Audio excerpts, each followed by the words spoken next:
Welcome to the slop farm. Enjoy the video. You start by confirming prerequisites: a vetted VPN, a stable Wi-Fi or 5G link, and enough battery. Open the VPN app and sign in. You need permission for background activity so the game won't drop. Choose a low-latency or game-optimized server close to the Codm region you want.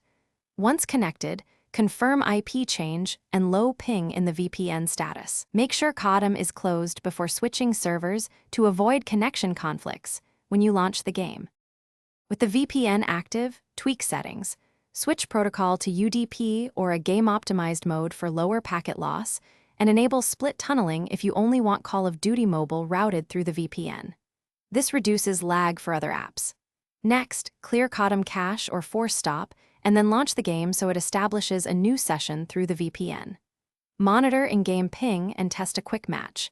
If ping spikes, try a different nearby server or toggle protocol once to compare performance. Finish by confirming stable play. Check matchmaking, voice chat, and in-game store access while on your chosen server.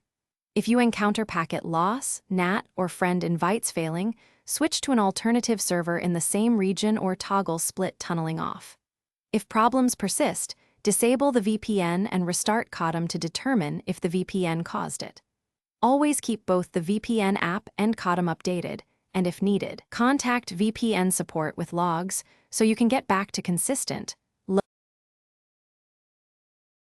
Thanks for watching. Consider subscribing if we helped you today.